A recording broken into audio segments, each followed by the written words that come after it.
Olá, para você que está assistindo a gravação, aqui é o professor Carlos Primo. Hoje a gente vai entrevistar o professor Mário Franco, tá?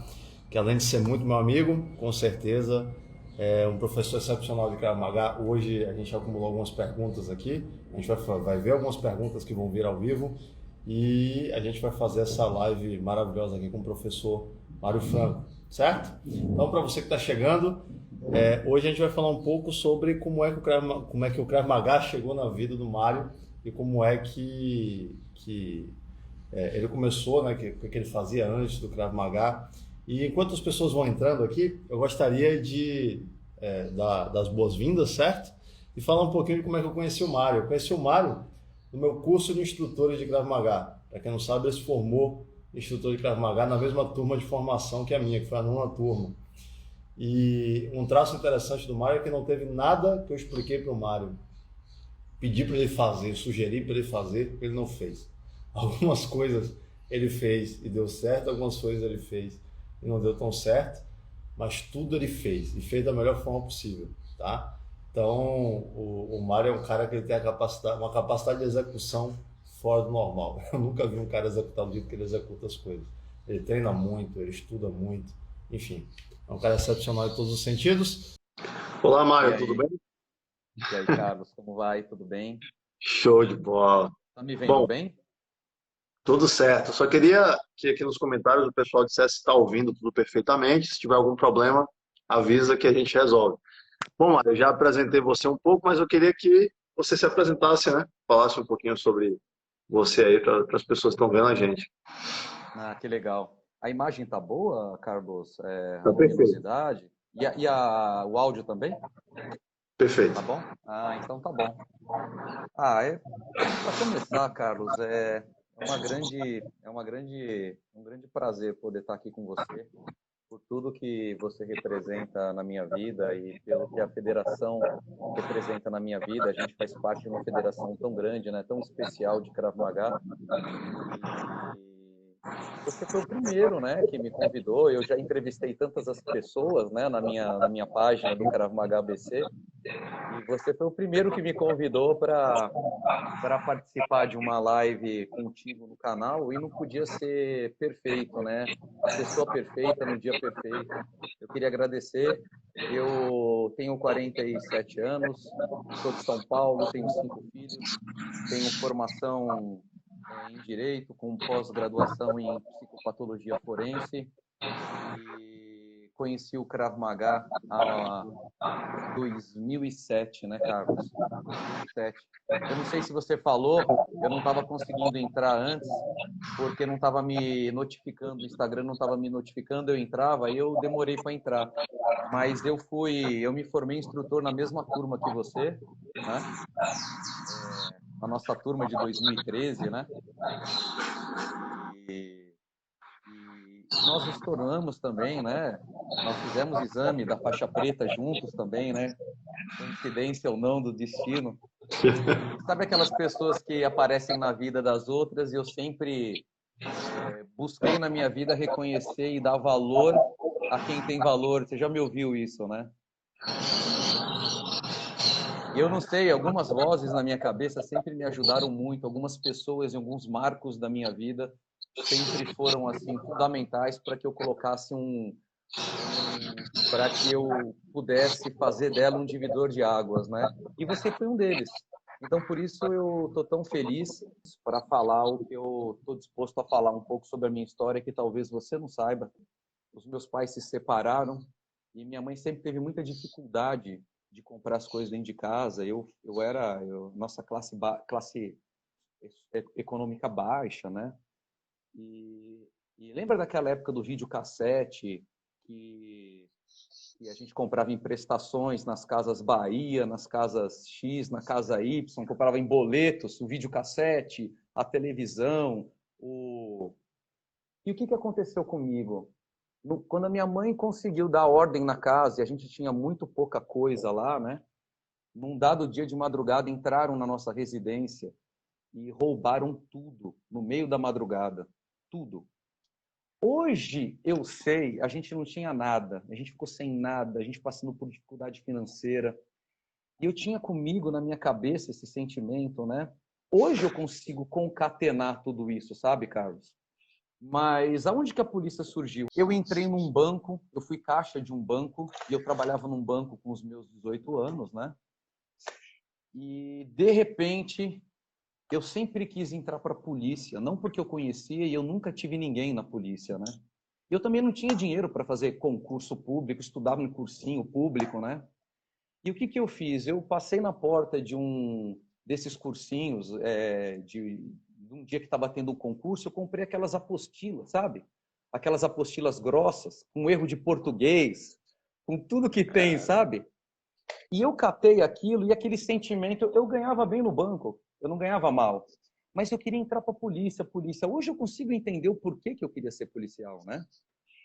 Hoje eu consigo organizar minhas ideias, mas eu li aquela apostila, Carlos, eu decorei aquela apostila, eu li 20, 30 vezes aquela apostila, tinha todas as matérias. E o pessoal falando assim, não, só tem 80 vagas, o estado inteiro, você não vai passar e não sei o quê. Eu decorei aquilo. E aí eu fui lá com 18 anos, eu prestei aquele concurso, passei na primeira fase. Minha mãe não queria, né? Você não vai, mas ela nem ligou, porque ela achou, como eu não estava num cursinho, eu não estava me preparando para o concurso, eu estava estudando em casa que eu nunca ia passar, né? E realmente a lógica era que eu nunca passaria, né? Eu li aquela apostila e eu li e eu li. Aí eu fui chamado para o teste oral. Naquela época tinha um exame oral, né? Na segunda fase, né? Era direto o exame. Hoje ainda tem, mas eram duas fases antigamente. Era questões objetivas e o exame oral. Para resumir, eu entrei na polícia com 18 anos. E o castelo foi ruindo, não pela instituição, que é uma instituição de respeito e que eu prezo muito, tenho muitos amigos lá, inclusive minha esposa ainda pertence ao quadro da instituição. Mas eu comecei a perceber que a polícia gira com diversos fatores para você fazer o seu serviço, e o serviço policial tem outras engrenagens que têm que ser respeitadas, e nem tudo é como um filme de Hollywood, né? A minha vida, na verdade, foi passando, né? E aí eu achei que as coisas iam melhorar e eu me sentia um pouco. Mas um fator interessante dessa época que eu já estava na polícia, não como delegado ainda, é que um amigo meu, e aí eu estou começando a ligar o Krav Maga, já começando a fazer a ligação com o Krav Maga. Eu tentei criar um roteiro que mais ou menos desse uma ligação lógica para quem está nos ouvindo, né? Um Sim. conhecido meu, ainda quando eu estava na academia de polícia, isso em 1994, ele estava dentro de um ônibus indo para a sua unidade policial. Eu ainda estava na academia de polícia. Ele sentado no ônibus com a sua arma e o ônibus foi assaltado por duas pessoas. Ele não soube o que fazer com a arma e aquela sensação, e eu digo para quem é policial, né? É o fio da navalha. Portar uma arma dentro de um transporte público, você saca, você tem que usar, você tem pessoas do lado, é uma coisa muito complicada. E aquele rapaz, ele titubeou em agir dentro daquele cenário com muitas pessoas e um dos assaltantes encontrou a funcional dele no bolso e logo viu que a arma dele ele tinha colocado para de trás do banco. Com a própria arma dele, ele foi executado com um tiro na cabeça dentro daquele ônibus. E isso, ele não era um conhecido, mas era uma pessoa que já frequentava a academia de polícia, tinha passado pela academia de polícia, tinha entrado em exercício há pouco tempo. E aí começou na minha cabeça um negócio assim, e se um dia eu precisar da minha arma e eu não consigo usar? E se a minha arma... Eu sempre tive aquela falsa sensação de segurança que começou a ruir com a atividade policial por si só. Quando eu comecei a trabalhar, ainda não como delegado, numa delegacia da região da Zona Sul de São Paulo, eu tive dois casos de colegas da delegacia que também foram executados fora de serviço e eles estavam armados. Tudo isso foi passando, a minha vida foi fluindo, eu fiz faculdade de Direito, concluí a faculdade de Direito E aí eu tive aquela sensação de que eu quero prestar um concurso de delegado de polícia. Eu prestei outros concursos também, estava passando nas segundas fases de outros concursos da magistratura. Mas quando eu consegui passar no concurso de delegado de polícia, eu de verdade acreditava que eu pudesse fazer a diferença, seria diferente na condição de chefe de equipe, como delegado. E veja bem, não é uma crítica institucional, pelo contrário. Mas aí, mais uma vez, o mundo hollywoodiano, ele me acertou uma na boca do estômago, sabe? Porque aí você vai vendo que para você fazer atividade policial que é nobre, e é muito nobre, né? Você depende de uma série de fatores, de funcionários, e eu com aquela... você depende de funcionários, você depende de condições de trabalho, você depende de... o seu trabalho mesmo, por mais que você, delegado, tenha convicção sobre uma investigação sua, e que bom que isso existe, entendeu? Eu não estou falando mal do sistema. O delegado conclui uma investigação por meio de um relatório no inquérito policial, que submete ao Ministério Público, que depois não é garantia que aquele investigado ele vá ser denunciado, e muito menos vai ser processado, e muito menos condenado, né? Todos esses atores e esses fatos da carreira policial, inclusive como delegado, mas as questões institucionais, que eu sempre fui muito ativo nas questões institucionais, eu fui diretor eleito da maior associação do Brasil, na Associação dos Delegados de Polícia do Estado de São Paulo. Eu fui diretor da Associação dos Delegados, eu tive representatividade política dentro da associação. E isso me gerou uma série de questões e amarguras pelas batalhas que eu enfrentei, né? E, mais uma vez, não é uma crítica à instituição. Num certo dia, eu preciso contar isso, eu pulei falando, no final da minha academia de polícia de delegado, em 2007, um dos meus professores de armamento e tiro nos deu um CD. E no CD tinha Krav Maga, técnicas de uso do armamento com o Krav Maga. Quando eu olhei aquilo... Era o mestre Kolbe fazendo? Era o mestre Kolbe fazendo? Não era um vídeo israelense, Carlos, era um vídeo israelense, mas aquilo me chamou muito a atenção. Me chamou, falei assim, caramba, meu Deus, parece que abriu um mar na minha frente, falei assim, caramba, tá aqui a solução para minha angústia de anos. Eu não sei o que fazer com a minha arma em algumas situações, e eu mais do que ninguém sabia que a arma não é uma garantia completa de segurança. Sim, é uma das formas de você se manter seguro, a gente não vai discutir aqui, mas eu via na prática, com colegas morrendo armados na mão, um que eu acabei de dizer, né, que morreu com a própria arma de fogo, né? E aí o que eu fiz? Eu fui lá no Google, né, da minha internet que ainda fazia barulho, né, de pegar, e eu coloquei lá Krav Maga. E eu fui na academia da Federação Sul-Americana de Krav Maga, graças ao bom Deus, né, do professor João. E lá eu fiz a minha aula de experiência e comecei a fazer o Krav Maga, né? Então, assim, eu comecei a fazer o Krav Maga no início da minha carreira como delegado, junto, porque eu estava saindo da academia de polícia e comecei a... né? Aí começou. Aí eu queria voltar para aquilo que eu estava falando. A minha vida institucional como delegado, dentro da instituição, estava muito turbulenta pelos meus valores, que não vem aqui ao caso, né? E uma amiga minha, uma grande amiga minha, ela falou assim, Mário, o que no teu dia... Eu estava passando por um processo bem, quase que depressivo, né? Porque, Mário, você tem que pensar num plano B da sua vida. Não tem plano B. Vou falar até o nome dela aqui, Lídia. Lídia, não tem plano B. Eu só sei fazer isso da minha vida. Eu só sei trabalhar na minha vida. Eu só sei fazer o que eu faço. Eu estudei 6 anos para passar nesse concurso, né? Aí ela falou assim, Mário, para o seu dia, pensa no seu dia e pensa na parte boa do seu dia. O que é aquela coisa que você gosta, que você se sente bem no seu dia? Eu comecei a olhar e falei assim, minha aula de Krav Maga. Eu era aluno de Krav Maga, faixa laranja. Falei assim, minha aula de Krav Maga. Olha, Lídia, aquela aula de Krav Maga, quando eu vou lá, eu esqueço da minha vida, dos meus problemas. Isso, ela falou. Ela nem sabe o que é Krav Maga, acho que até hoje ela não sabe, né? Assim, isso aí mesmo. Por que você não faz isso da vida? Eu comecei a dar gargalhada, né? Eu falei assim, Lídia, você deve estar de sacanagem comigo, né? Eu nunca vou ser instrutor, eu não tenho a menor condição de ser instrutor. Mas, cara, Carlos, aquilo ficou martelando na minha cabeça. Mas martelou, martelou, martelou.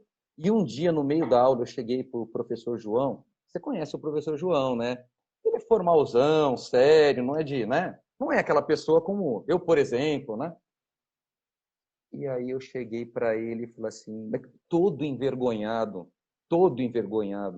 assim, João, eu posso falar com você no final da aula? Pô, aí eu fiquei esperando ele, esperava os alunos saírem de perto dele para falar com vergonha, né, de propor um negócio tão fora do comum, né?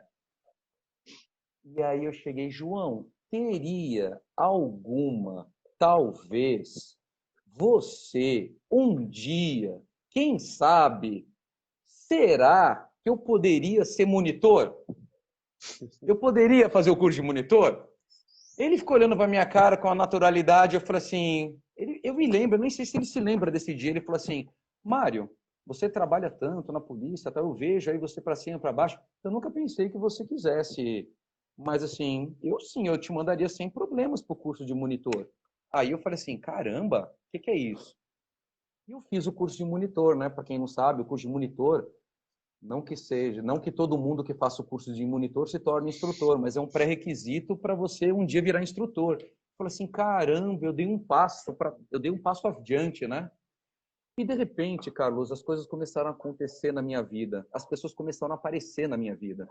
E por incrível que pareça, eu tive que apostar em algumas coisas de execução, né? De quebrar pontes, né? Eu fiz o curso de monitor e eu não sei você. Quer dizer, eu sei você porque eu te conheço, tá? Então não tem porquê. A gente sai do curso de monitor. Eu saí do curso de monitor assim, entusiasmadíssimo com a federação, com o mestre Kobe. Eu estava voando. Eu saí com a certeza que eu não tinha certeza que eu tinha capacidade de ser um dia instrutor, mas eu tinha certeza que eu queria aquilo para minha vida. E eu não sei como. Mas aquilo tinha que fazer parte da minha vida, aquela realidade. E aí, aquela cortina, Carlos, de você... Sabe aquela sensação de depender dos outros para fazer aquela palavra que eu comentei no começo da nossa live, justiça e injustiça, sabe? De depender. Eu comecei a analisar e eu falei assim, puxa, a polícia é muito nobre. A gente pega, no caso da Polícia Civil, né, que faz o trabalho de repressão, ou seja, a investigação depois que o crime acontece, né? A diferença da polícia militar, que é a que a gente fala de profilaxia do crime, é preventivo. Depois que o crime... Eu falo assim, meu Deus, eu teria possibilidade de fazer diferença na vida de pessoas sem depender de uma estrutura estatal com as suas nuances que eu não posso dar conta. E eu poderia fazer diferença nas pessoas como o Krav Maga fez na minha, antes de acontecer alguma coisa, né? É mudar e transformar as pessoas o antes da violência e não só para o momento da violência. Aquela semente começou a, a, a, a martelar na minha cabeça, martelar na minha cabeça, martelar na minha cabeça. Oi?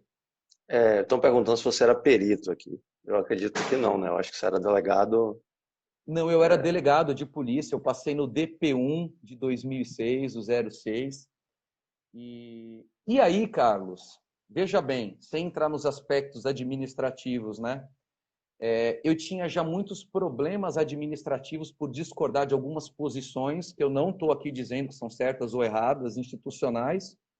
E o que eu fiz? Eu cheguei na Delegacia Geral de Polícia e eu pedi exoneração no dia que eu consegui passar na minha seletiva de instrutor e passar no curso de formação de instrutor.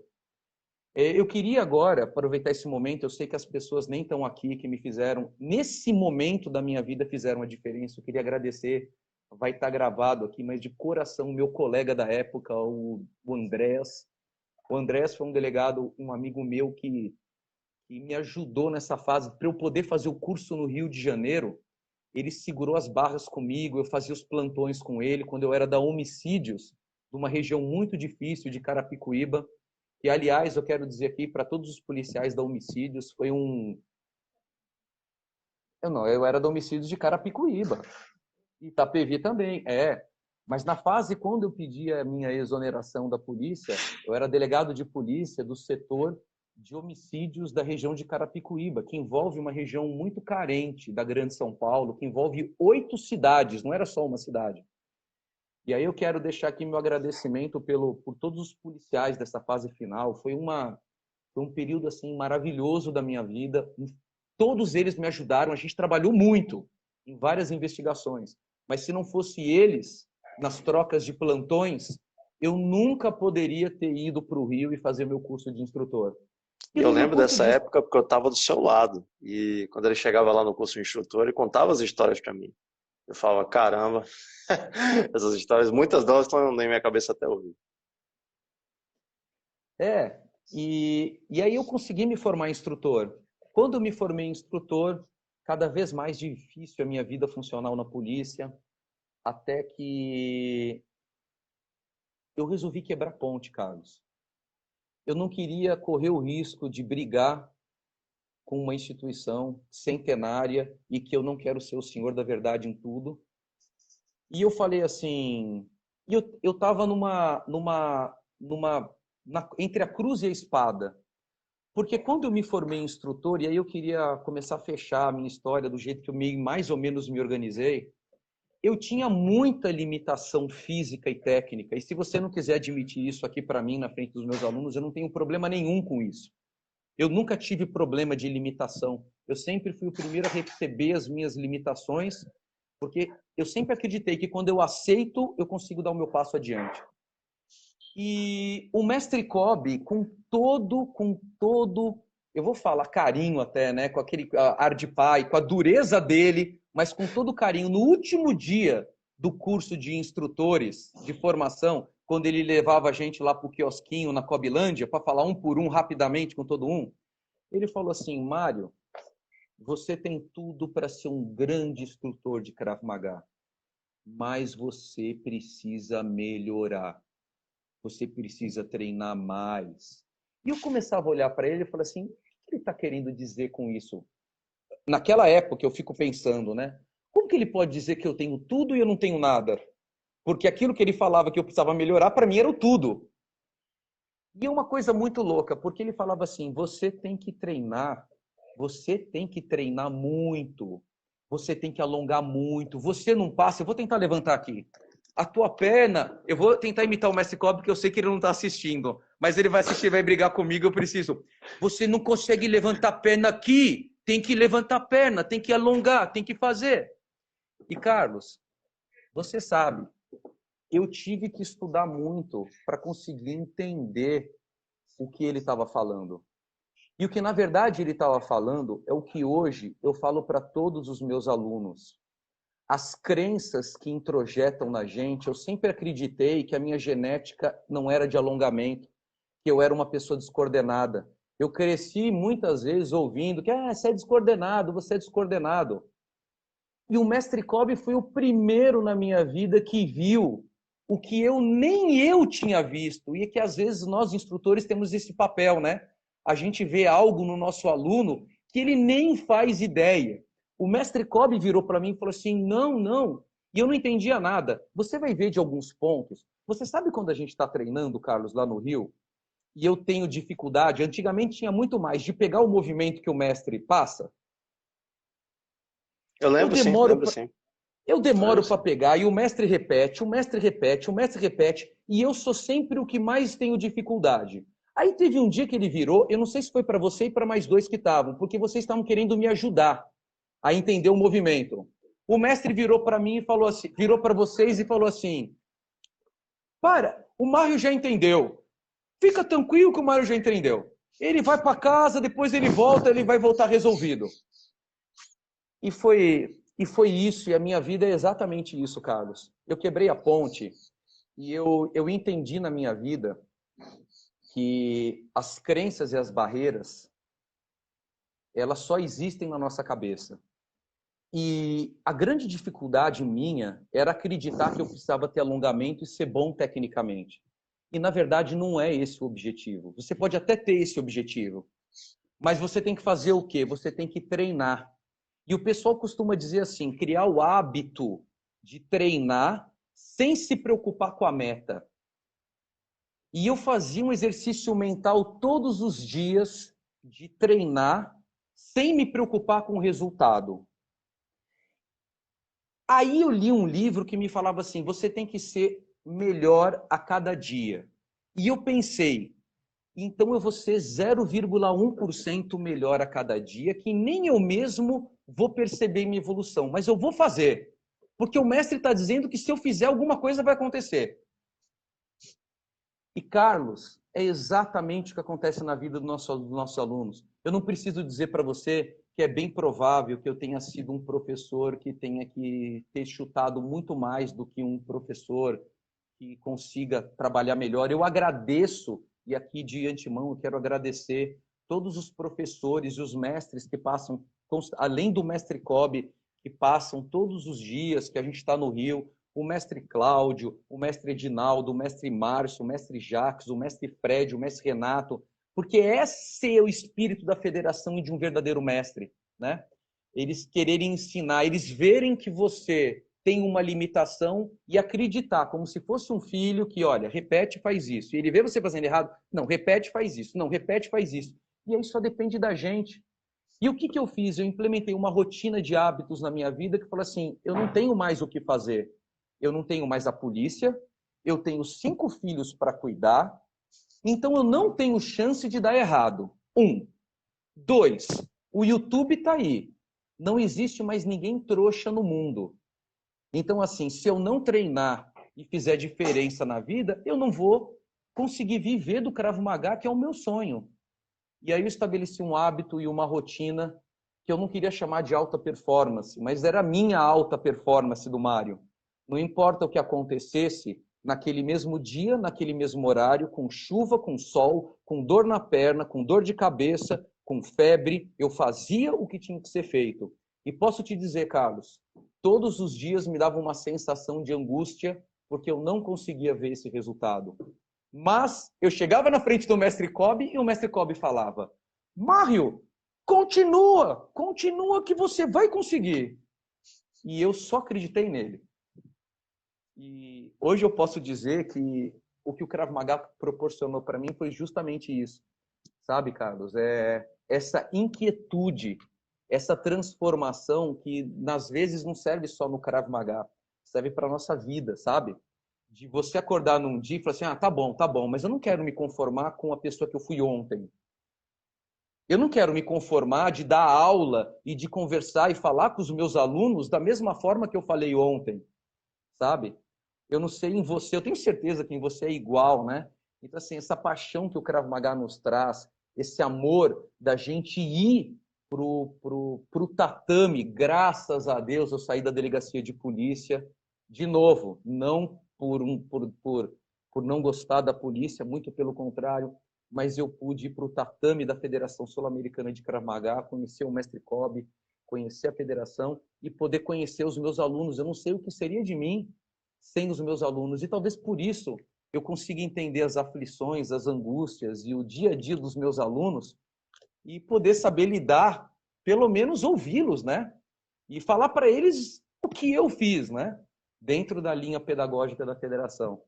Sei lá, eu acho que eu falei muito, né? Não sei. Não, Mário. Com certeza ninguém poderia te apresentar melhor do que você mesmo, né? Só para acrescentar aí um pouco, eu lembro que quando a gente estava fazendo a revisão para o exame de faixa preta, você, eu e alguns outros instrutores, algumas outras pessoas que estavam lá na faixa marrom também, não receberam a autorização do mestre de cara para fazer a inscrição para o exame. A gente ia fazer a revisão primeiro, o mestre ia olhar a gente, avaliar, se ele achasse que a gente tinha condição, aí ele ia autorizar a gente a fazer o exame. E eu lembro que um pouco antes de fazer o teste físico, estava você lá esperando essa notícia. E eu falei, Mário, pode ficar tranquilo, cara, porque eu nunca vi alguém treinar com tanto afinco quanto você. Se você não vai fazer esse exame é porque não tem jeito mesmo. E aí a gente fez o exame junto. O mestre autorizou tanto o Mário quanto eu. O final da história a gente conhece, né? Afinal de contas, ele é faixa preta hoje, eu também. Mas tanto ele quanto eu, a gente estava passando por uma etapa meio conturbada da vida, assim. Mas, literalmente, isso é uma coisa que o Mário tem, assim, fora de série em relação às outras pessoas. Ele tem uma capacidade, não interessa o que está acontecendo no mundo lá fora, ele, na hora de treinar, ele se isola, vai lá, faz o que tem que ser feito, aí depois ele reclama o que tem que reclamar da vida, faz o que tem que fazer e segue. Mas na hora do treino, ele vai lá e ele faz. Está sempre no Rio treinando, com todos os mestres, o Edinaldo, o Cláudio, o Márcio, Renato, o Jax, enfim, todos eles, o Fred, e ele não subestima o conhecimento do Krav Maga, né? Até porque ele está dito aí, ele literalmente precisou do Krav Maga na vida dele, para a vida dele, para o dia a dia, né? Então, de verdade, é sobre isso que o Krav Maga significa para mim. Quando eu digo que o Krav Maga é caminho de vida, eu acho que essa live ficou muito bem representado o que significa na prática, na vida de um professor, e o que significa o Krav Maga. Porque quando a gente conta assim, mais ou menos, poxa, Krav Maga é muito mais do que isso aí, fica vago, né? Eu acho que essa live serviu perfeitamente para poder simbolizar isso. Muitas pessoas estão aqui dizendo que você faz diferença na vida dela. Sim, eu não sei se você está conseguindo ler aí, você estava falando Não sua tô. história. Travou. Muitos alunos agradecendo seus conselhos, dizendo que passou a mesma coisa que você passou com o mestre, passaram com você. Tem um do rock aqui que falou que passa com o rock isso também. É legal ver que esse ciclo ele está seguindo o mesmo caminho, não importa quem é aluno de quem, né? Meus alunos, eu tenho certeza que alguns deles também passam isso. E, enfim, é basicamente isso aí. Então, uma última pergunta que eu queria fazer, na verdade, última não, eu acho que dá tempo de fazer mais alguma outra, não sei, depende de quanto tempo você vai demorar para responder essa. Mas um aluno meu, ele é segurança, e ele mandou uma pergunta para mim antes da live, tá? Eu nem sei se ele está assistindo, o nome dele é Batista, ele é faixa laranja. E ele falou o seguinte, ele tem muita dificuldade para lidar com as emoções quando ele está em situação real, em relação ao Krav Maga. Como é que você fez para poder treinar isso e lidar com isso uma vez que você já foi profissional de segurança antes de ser instrutor de Krav Maga? Então, enfim, qual é a dica que você tem para dar para o Batista aí em relação a isso? Bom, o que eu posso dizer para você, Carlos, que a atividade da segurança em si, a atividade policial, o momento em que você está no efetivo exercício da sua função, a gente sofre a influência do ambiente. É claro, né? É claro a influência do ambiente, né? E, geralmente, a energia e a influência do ambiente é naturalmente sempre de tensão, né?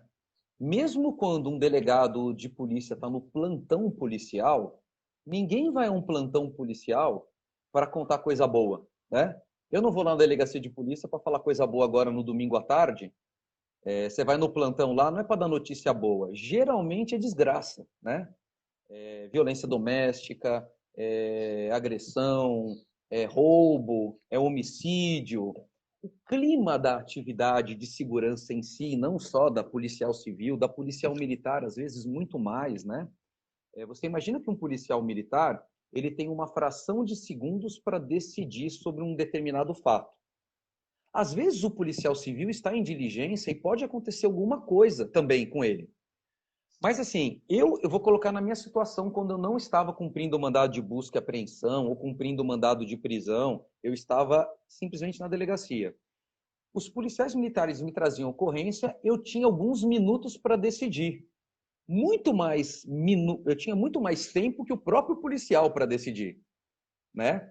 Então, assim, a cabeça da situação quando você faz parte da área de segurança, eu não sei exatamente qual que é a efetiva função, exercício dele, né?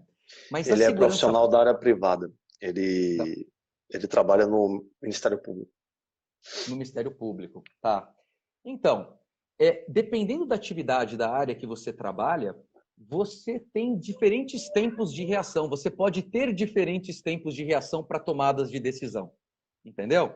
Eu vou falar dentro desses atores desse sistema criminal brasileiro, eu poderia dizer, a grosso modo, é lógico que existem exceções, o policial militar tem segundos para decidir. O delegado, é muito por cima, tá? Tem minutos para decidir. O promotor e o juiz têm mais tempo para decidir sobre um determinado fato, né?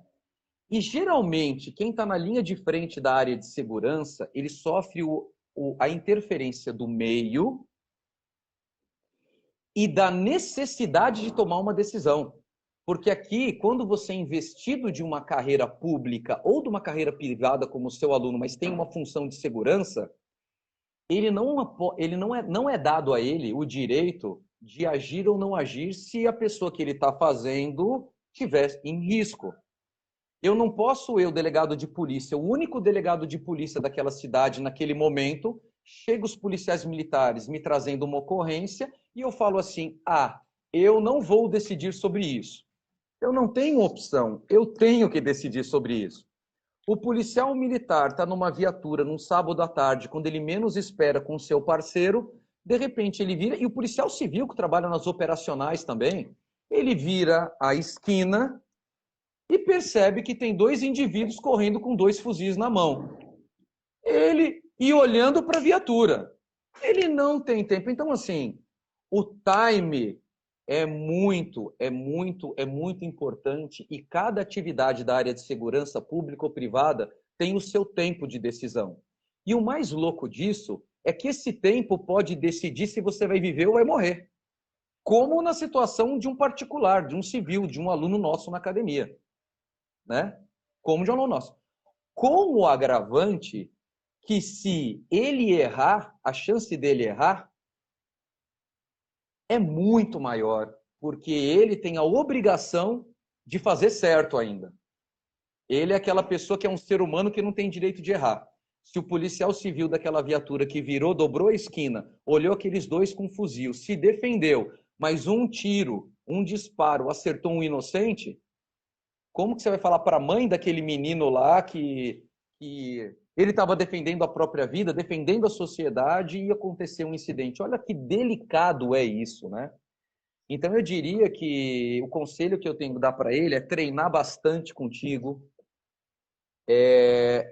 ouvir muito o que você e o mestre Kobe e todos os mestres da federação falam, que em momentos de crise você pode ter medo, você pode, mas o sucesso é o quão você consegue agir o mais rápido possível e com o maior grau de eficiência possível, né? E agir com grau de eficiência é você estar treinado, é você ter segurança no que fazer. Só o treino te dá segurança para você passar daquele degrau do medo inicial. Porque não adianta nada você ser um valentão, o policial é um valentão, mas ele não sabe o que fazer naquela situação. Ele vai sacar da arma dele e provavelmente ele vai se dar mal, entendeu? Então, assim, eu falaria para o aluno, treina muito, porque com certeza dentro do teu tatame, porque eu te conheço, Carlos, eu conheço a federação, ele vai aprender a gerir as emoções dele e fazer o que tem que ser feito no momento exato que o serviço dele o cobra. Não sei se eu respondi. Perfeito. Um bom resumo de tudo isso daí é o que eu sempre falo o tempo inteiro, essa frase meio que já está registrada aí, que todo mundo tem o direito de se defender, né? O direito de se defender é universal, mas a capacidade de se defender só vem com o treino. Então, quanto mais a gente treina, mais capaz a gente fica não só da parte técnica, mas da parte emocional, estratégica, tudo que envolve a defesa. Uma pergunta que mandaram aqui, várias na verdade, né? O que fez abdicar de uma carreira afamada para se dedicar somente às aulas? Basicamente, eu acho que o Paulo está perguntando aqui por que você largou a carreira policial. Eu expliquei, né? Quase. Eu expliquei, né? Eu queria qualidade de vida e eu queria poder, de verdade, fazer a diferença na vida de pessoas. Eu já fazia na polícia, eu não estou dizendo que a polícia não é capaz de fazer isso.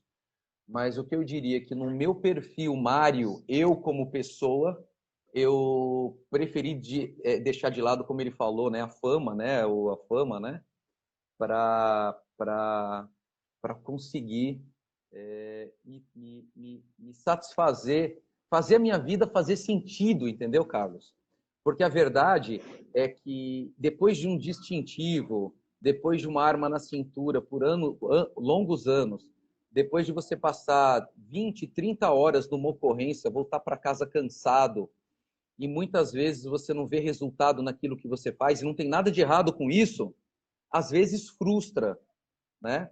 E quando isso acontece dentro de ingredientes ainda que não são favoráveis institucionalmente, no meu caso, não estou falando do caso geral, eu preferi largar, como ele falou, a carreira afamada e querer fazer diferença nas vidas das pessoas que eu, de fato, poderia fazer diferença, e eu busco isso todos os dias.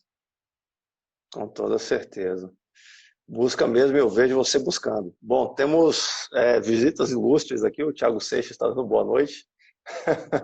Para quem não sabe, o Thiago Seixas, ele me orienta fisicamente, né? Ele é meu personal do ponto de vista físico, ele me passa corrida e outros treinos. E sempre que eu posso lá no Rio, eu visito a academia dele para poder, enfim, treinar Krav Maga também, ele é faixa preta segundo dan. Inclusive, eu ia agradecer, eu já tenho a minha lista de agradecimentos, mas eu já começo agora. Posso falar rápido? O professor Thiago de Seixas é um excepcional professor, faz parte, sim, talvez ele nem saiba, ele faz parte, sim, de uma das pessoas que eu fico olhando de longe e eu falo assim, poxa, eu quero ser igual a ele. E hoje eu tenho a satisfação de poder dizer que eu tenho uma parceria, além dele ser professor, faixa preta, segundo dan da Federação Sul-Americana de Krav Maga, aluno direto do mestre Cláudio, né?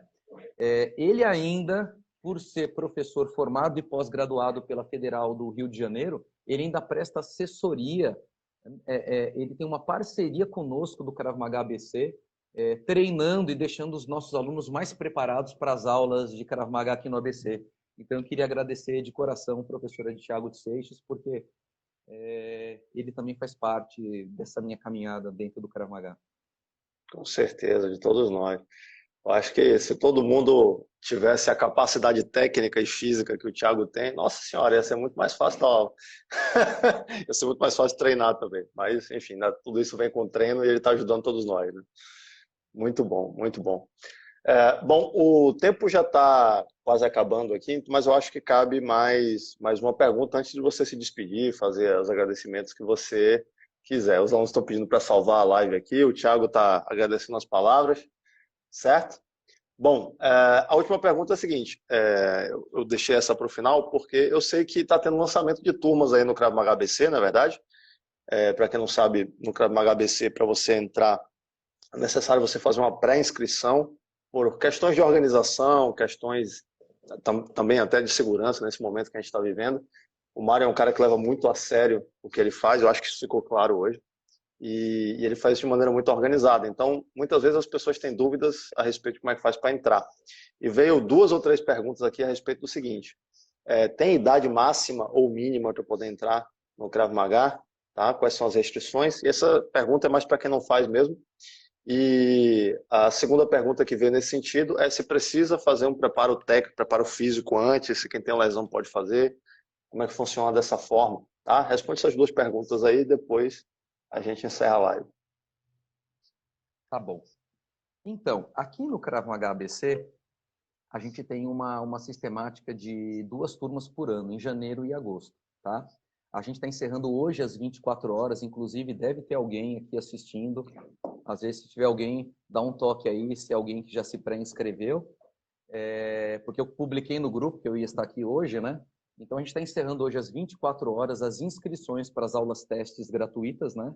Então, os alunos estão se inscrevendo já para as aulas testes da semana que vem. A nossa idade mínima para as turmas regulares é a partir de 10 anos aqui no ABC.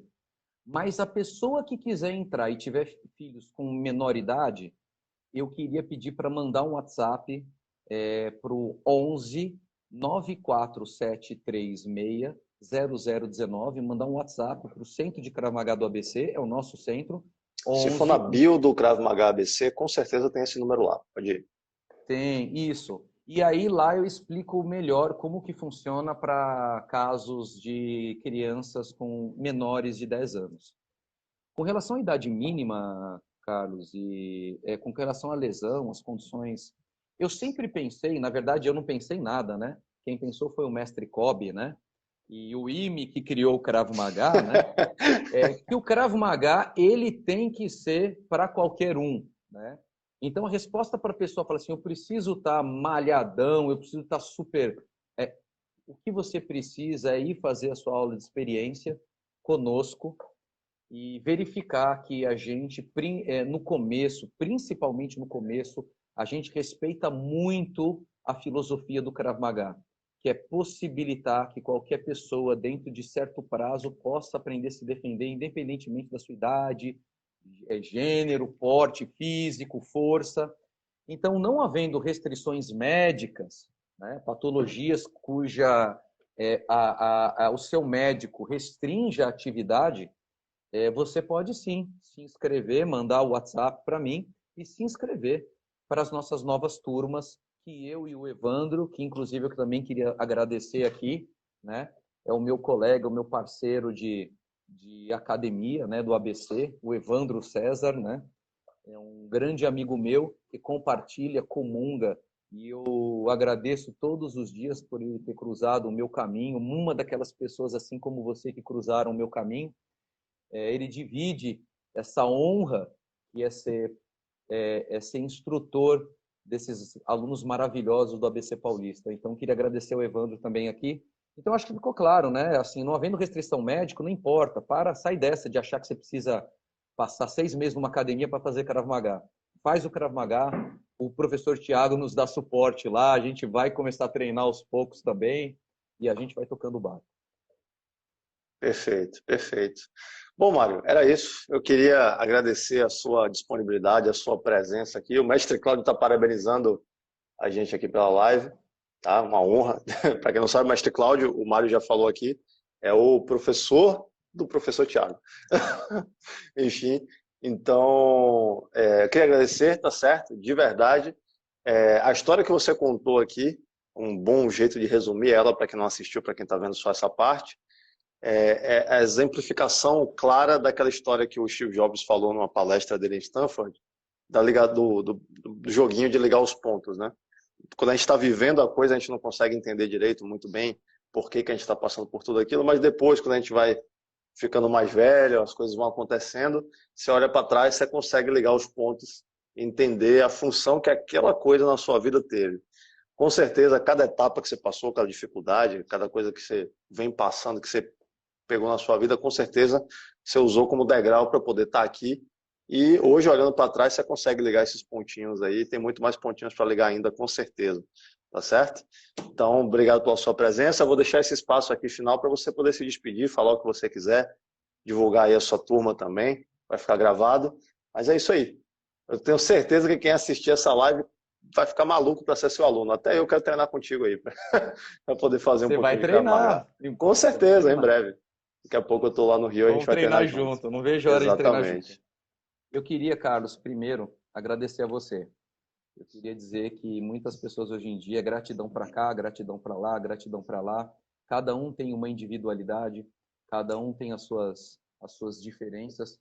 Mas se eu entendi exatamente o que o mestre Kobe sempre ensinou para nós, é que o Krav Maga nasceu justamente da intolerância e da violência do mundo e para possibilitar que as pessoas fossem, que eu consiga sim me proteger e proteger as pessoas ao meu lado. E quando você é seguro disso, você não precisa arrumar briga na rua, você não precisa, e você consegue respeitar as diferenças, né? Eu queria te dizer que, em que pese todas as diferenças do mundo hoje, eu aprendi com o Krav Maga que o Krav Maga é o caminho da tolerância, é o caminho do autorrespeito, de que a gente não precisa entregar a nossa vida nas mãos do Estado, que a gente tem que fazer a nossa parte, que foi o que sempre o mestre Kobe nos ensinou. E quando a gente pensa na gente, faz a nossa parte, a gente torna o mundo muito melhor e para de colocar a culpa em um e no outro e no outro. E eu queria te dizer dentro disso aí, que se hoje eu tenho todos os meus alunos e hoje eu tenho essa sistemática que eu criei no Krav Maga com muito carinho, eu devo a você, Carlos. Primeiro, Obrigado. eu queria te falar isso. Depois, o seguinte, eu queria agradecer toda a minha família, a minha esposa que está aqui do meu lado, meus filhos.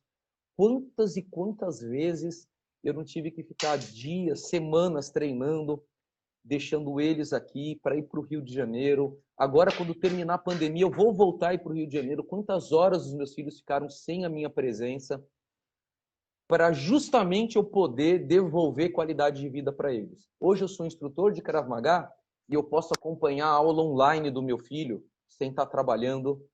E eu posso acompanhar a vida dos meus filhos em contrapartida durante o dia. Mas eles já tiveram que abrir mão do meu convívio muito tempo. Eu queria agradecer a minha esposa e aos meus filhos.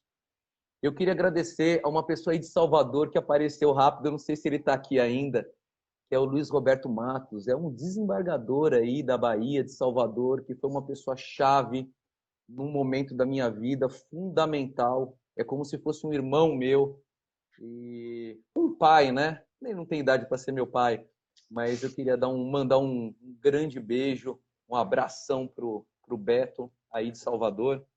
Eu queria também agradecer a todos os mestres, o mestre Cláudio, que quantas terças-feiras de manhã, lá atrás, quando era faixa verde e azul, ele ficava sozinho comigo e com mais um ou outro, me explicando, e assim, eu era limitado, mas de gente eu entendo, eu consigo olhar para a cara de uma pessoa e perceber o que ela está pensando. E eu percebia, puxa, que pessoa abnegada, né? Ele não tinha nada de estar aqui comigo, e ele está me achando um retardado, né? No modo, né? Ele está me achando um descoordenado, mas ele não desiste de mim também, igual o mestre Kobe, né? Então eu queria agradecer essas pessoas que fizeram muita diferença e ainda fazem diferença na minha vida. Eu não quero esquecer de ninguém, não. Eu não quero esquecer de ninguém, não.